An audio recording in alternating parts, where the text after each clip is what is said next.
This is the world of Mark Zuckerberg and Priscilla Chan, a world that, for so long, seemed like a modern fairy tale. He's the tech genius who gave us Facebook, a platform that changed how we connect. She's the pediatrician with a heart of gold, a woman who spent her life healing and giving back. Together, they've built something beautiful, a family rooted in love, a mission to make the world better, and a promise to stand by each other through it all. But even the strongest stories have their twists. You see, behind the headlines and the billions, Mark and Priscilla are just like us in so many ways. They're parents juggling busy lives, partners trying to keep the spark alive, and people wrestling with the question we all face at some point. How do you balance what you love with who you love? For years, they made it look easy. Mark built an empire while Priscilla cared for kids, both their own and the ones she met in her hospital rounds. They wrote letters to their daughters, Max, August, and Aurelia, dreaming of a brighter future. They even pledged 99% of their wealth to help others. It was the kind of story that makes you believe in love and purpose. Then came the octagon. Yes, you heard that right. An octagon, right in their backyard. Mark, the man who once coded his way to fame, found a new passion, martial arts. What started as a way to stay fit turned into something bigger. Sparring sessions, tournaments, even whispers of a cage fight with Elon Musk. And Priscilla? She watched as the man she married drifted into a world of punches and kicks, leaving less time for bedtime stories and family dinners. Until one day, she'd had enough. Priscilla Chan, the calm, steady rock of this family, broke her silence. And what she said shocked everyone. So ladies, have you ever felt that tug? When your husband or partner gets lost in a hobby, golf, cars, or maybe something wilder, and you're left wondering where you fit in? That's where we're going today. This isn't just about a billionaire couple. It's about love, priorities, and the courage to speak up when it matters most. Stick with me as we unravel how Mark and Priscilla went from dorm room sweethearts to a marriage on the edge, and what it teaches us about holding on to what really counts.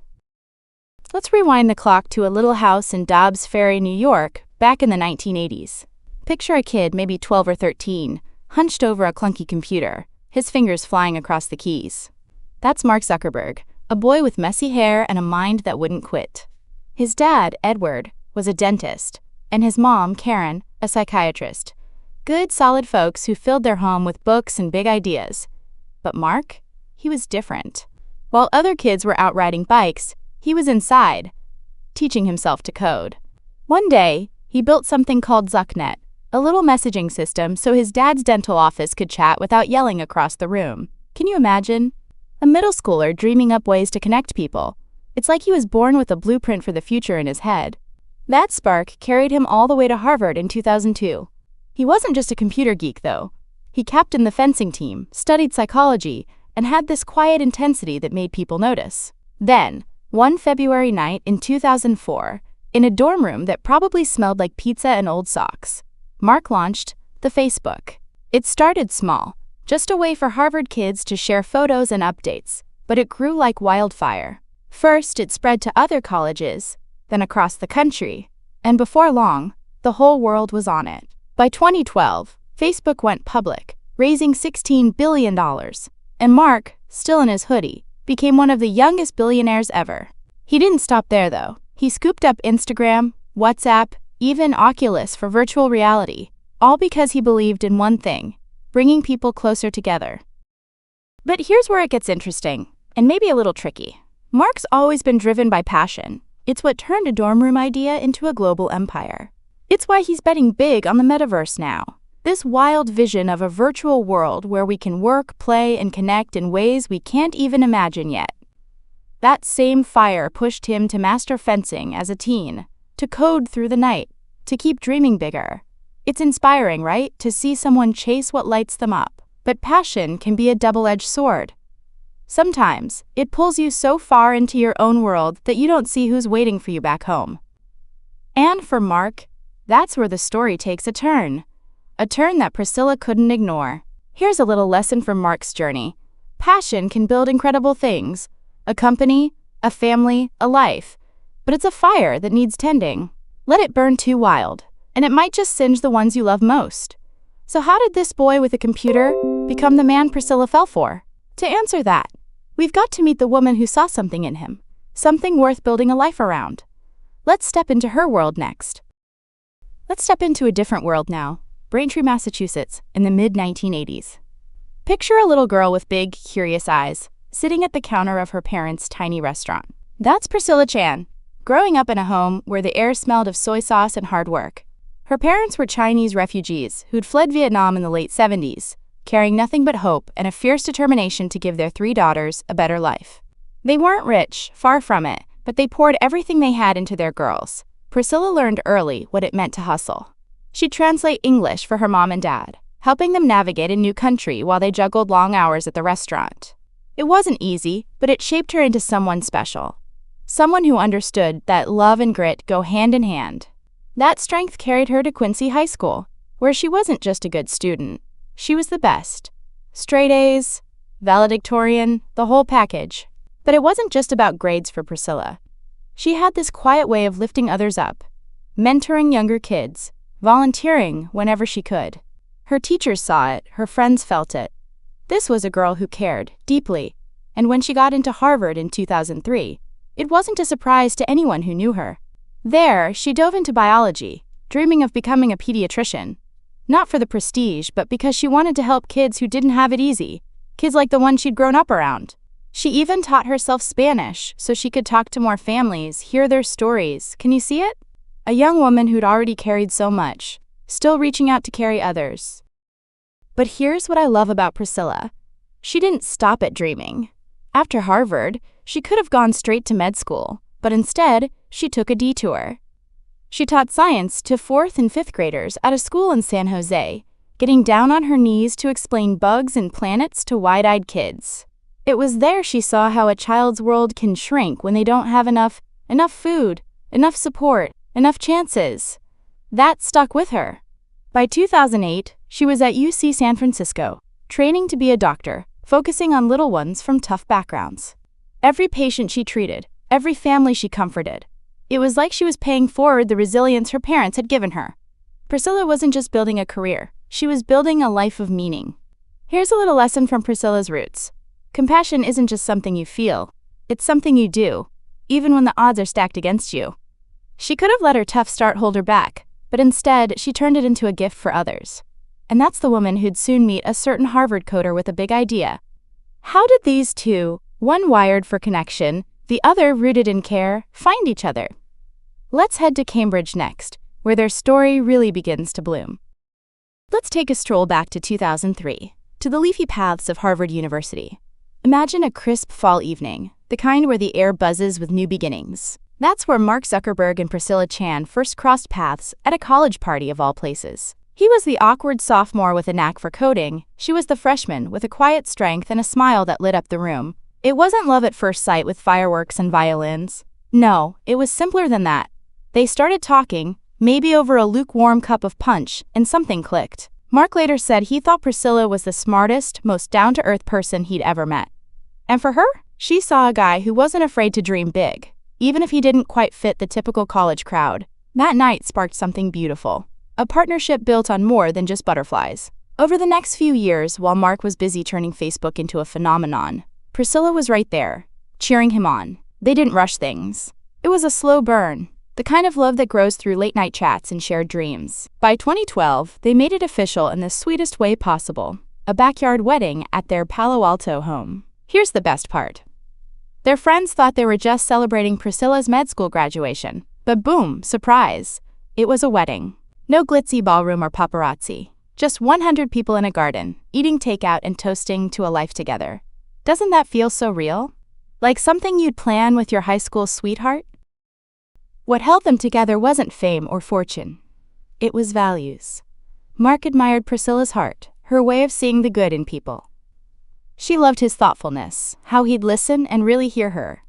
They both cared about making the world better. Him through tech, her through healing. Take Mark's paternity leave, for instance. When their first daughter, Max, was born in 2015, he took 2 whole months off. A billionaire CEO stepping away? That's rare, ladies, and it showed how much he valued their little family. It was a partnership rooted in respect, in showing up for each other, even when the world was watching. Here's a little lesson from their Harvard love story. The strongest partnerships aren't built on grand gestures. They're built on the small, steady moments that say, I choose you. Mark and Priscilla had that, a foundation solid enough to weather anything. Or so it seemed. Because soon, they'd step into a new chapter, one filled with tiny footsteps and big promises. Let's see how they took on the adventure of raising a family next. Now let's step into the heart of Mark and Priscilla's world, their home, where the real magic happens. It's December 2015, and the air's buzzing with something new. Their first daughter, Maxima, little Max, has just arrived. You can almost see it. Mark cradling this tiny bundle, Priscilla beaming through the exhaustion, both of them whispering promises to this new life. 2 years later, in August 2017, along comes August, a name as bright as summer. And then, in March 2023, sweet Aurelia joins the crew. 3 girls, 3 bursts of joy, turning their quiet Palo Alto house into a whirlwind of pigtails, bedtime stories, and sticky fingerprints. It's the kind of chaos every mom knows, the best kind. But raising these girls isn't just about diaper changes and school runs for Mark and Priscilla, it's a mission. They want Max, August, and Aurelia to grow up with more than just privilege. They want them to have purpose. Take those letters they wrote. When Max was born, they penned this beautiful note, not about wealth or tech, but about a world where every kid gets to chase their dreams. They did it again for August, promising her a childhood full of wonder. It's like they're saying, we've got all this, but what matters is what we give back. And they live it too. They celebrate Lunar New Year every year, teaching the girls about Priscilla's Chinese roots. Imagine the house filled with red envelopes, lanterns, and the smell of dumplings. It's not just tradition, it's a way to keep them grounded.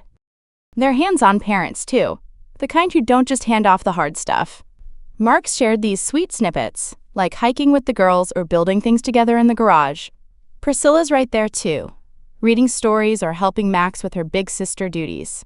They've got this balance, letting the girls explore, get messy, be kids, while gently guiding them toward kindness and curiosity. It's not perfect. What family is? But it's real. Like when Mark took 2 months off for Max's birth, or how they talk about gratitude at the dinner table.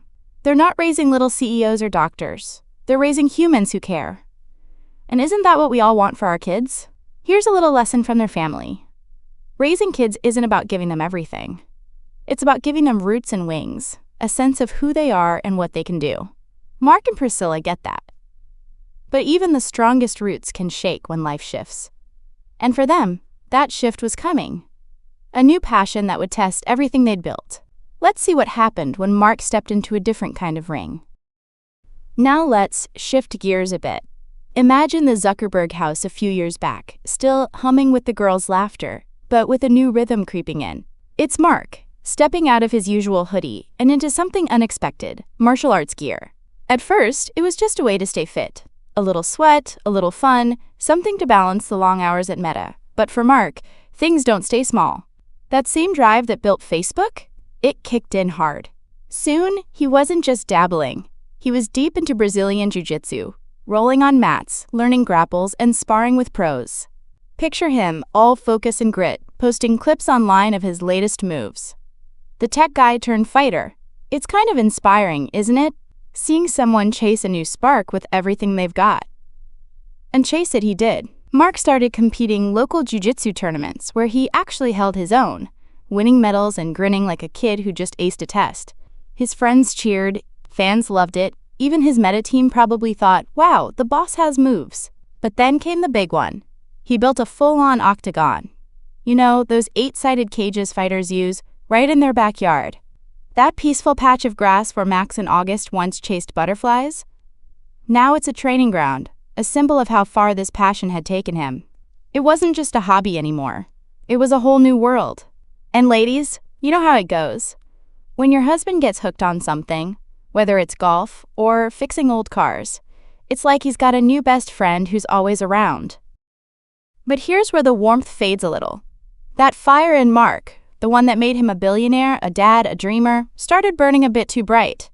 Hours at the gym piled up, sparring sessions stretched late, and that octagon? It wasn't just taking up space in the yard, it was taking up space in their life. Priscilla, who'd always been his rock, began to feel the shift. Family dinners got quieter, playtime with the girls got shorter, and that partnership they'd built so carefully, it started to wobble. Passion's a beautiful thing, But when it pulls you away from the ones who need you most, it's a tightrope walk. And Mark was teetering on the edge. Here's a little lesson from Mark's new obsession. Chasing what lights you up is wonderful. It keeps us alive. But it's gotta leave room for the people who light up your world. Mark was about to learn that the hard way. Because for Priscilla, that octagon wasn't just a cage in the yard. It was a line in the sand. Let's see what happened when she decided she'd had enough. Let's linger in that Palo Alto backyard for a moment, a place that used to feel like the heart of Mark and Priscilla's world. Picture it, a sunny patch of green where Max and August would tumble around, where Priscilla might have planted flowers or set up a picnic for the girls. It was their sanctuary, a little slice of calm amid the storm of their big lives. But then, one day, that piece got a new neighbor. A hulking, 8-sided octagon plopped right in the middle of the grass. Mark's martial arts obsession had come home, literally. He'd built this cage to train, to spar, to chase his new dream. And for a while, maybe Priscilla tried to smile about it. After all, she's always been the one to support him, right? But ladies, there's a limit to every patience, and this was hers. Here's where it gets real. That octagon wasn't just a piece of equipment to Priscilla. It was a wall. A big, ugly reminder that Mark's time, his energy, his heart, they were slipping away from her and the girls. She'd watched him drift for months. Late nights at the gym, weekends lost to sparring. That spark in his eyes now aimed at jiu-jitsu instead of family game nights. But this was different. It was in their space, their home, a place she'd worked hard to keep sacred. Imagine it, ladies. Your husband turns your cozy living room into a workshop or a man cave without even asking. That's what this felt like to her. She called it selfish, unnecessary. Words you don't hear from Priscilla often. And when she did, it wasn't a whisper. It was a shout, loud enough to shake their little world. Priscilla had hit her breaking point. This wasn't about grass or aesthetics. It was about priorities. She didn't need a fighter in her backyard. She needed her partner, the dad who'd promised to be there for Max, August, and Aurelia. They'd argued before. What couple hasn't? But this time, it cut deeper. She felt like Mark was choosing punches over hugs, sweat over snuggles. And here's the thing. Priscilla's not the yelling type. She's the calm one, the glue. So when she broke her silence, it wasn't just words. It was a wake-up call, a plea to bring him back to the family they'd built together. It's the kind of moment every wife knows, when you've held it in too long and you finally have to say, enough. Here's a little lesson from Priscilla's stand. Speaking up isn't easy, but it's how you protect what matters, especially when it's slipping away. She wasn't fighting Mark, she was fighting for them. But Mark? He wasn't done chasing that fire just yet. Things were about to get even wilder and louder when a certain billionaire rival stepped into the ring. Let's see how far this obsession took him next. Let's turn up the volume now, because Mark's martial arts obsession didn't just stay in the backyard, it went global. Picture this, it's 2023, and the internet's buzzing with a wild idea. Mark Zuckerberg and Elon Musk, yes, that Elon, the Tesla guy, start tossing playful jabs at each other online. I'd fight you in a cage match, one says. Anytime, anywhere, the other fires back. What started as a bit of billionaire banter suddenly got real. Dana White, the big boss of UFC, jumped in, saying he'd love to make it happen. Fans went nuts, picturing these two tech titans duking it out under bright lights. And Mark? He didn't laugh it off. He leaned in, training harder, talking like he was ready to step into that octagon for real. For a minute, it's almost fun to imagine two brainy guys swapping keyboards for punches, all in good sport. Mark was all in, pushing his workouts to the max, sparring like a pro, fueled by that same fire that built Facebook. It's the kind of passion that makes you cheer, right? That drive to take on the impossible. But here's where it stings. While the world hyped up this Musk fight fantasy, back home, Priscilla wasn't clapping. To her, this wasn't a game. It was a neon sign, flashing, Mark's gone too far. Every extra hour he spent prepping for a fight that might never happen was an hour less with her, with Max, August, and Aurelia. That cage match talk, it wasn't just a headline. It was a wedge, pushing their family further apart. Ladies, you've seen it. When a husband's hobby goes from cute to all-consuming, maybe it's fishing trips that stretch into weekends, or a garage full of car parts you can't walk past. For Priscilla, this was that moment, times a million. The Musk fight hype turned Mark's passion into a spectacle, And she warned him. This wasn't just about their backyard anymore. It was about their marriage. She didn't want a warrior husband on TV. She wanted the guy who'd promised her a life together. It was a line in the sand, and Mark was teetering right on it. Here's a little lesson from this wild ride. Passion can lift you up, but when it blinds you to the ones you love, it's a fall waiting to happen. Mark was chasing a thrill, but Priscilla was fighting for their roots. So what did she do when the hype hit its peak? She spoke, and it wasn't quiet. Let's hear her voice next. Let's pause right here in the thick of it all. The octagon looming, the Musk fight hype buzzing, and Priscilla Chan standing at a crossroads. She's been the quiet strength for so long, the wife who cheered Mark's dreams, the mom who kept their little world spinning. But one day, she couldn't hold it in anymore. Imagine her, maybe over a cup of tea in their kitchen, looking at that cage in the yard, and finally saying what she'd kept inside. Mark, I don't need a fighter. I need my husband. I need the father of our girls. It wasn't loud or dramatic. That's not her way, but it was firm, clear, and it hit like a thunderclap in their home. Priscilla broke her silence, and it wasn't just a complaint. It was a cry for balance. This wasn't about stopping Mark from loving martial arts. She's always been his biggest fan. It was about reminding him what they'd built together. Think about it. Years of late-night talks, raising 3 daughters, pledging their fortune to help kids everywhere. That's their legacy, not some cage match fantasy. She'd watched him slip away, from family dinners to gym mats, from bedtime stories to sparring gloves, and she'd had enough. Maybe she said it straight to him, or maybe she let it slip to a friend and it spread. Either way, her words echoed beyond their walls. People started whispering, "Priscilla's mad. Is this the end?" Because when a woman like her speaks up, you listen. It's the kind of moment every wife knows, when you've bent as far as you can, and you have to stand tall. For Priscilla, this was her heart on the line. She wasn't asking Mark to give up his passion. She was asking him to make room for theirs. To come back to the promises they'd made, to each other, to Max, August, and Aurelia. It's a brave thing, isn't it? To love someone so much you'll risk a fight to save what matters. And ladies, haven't we all been there?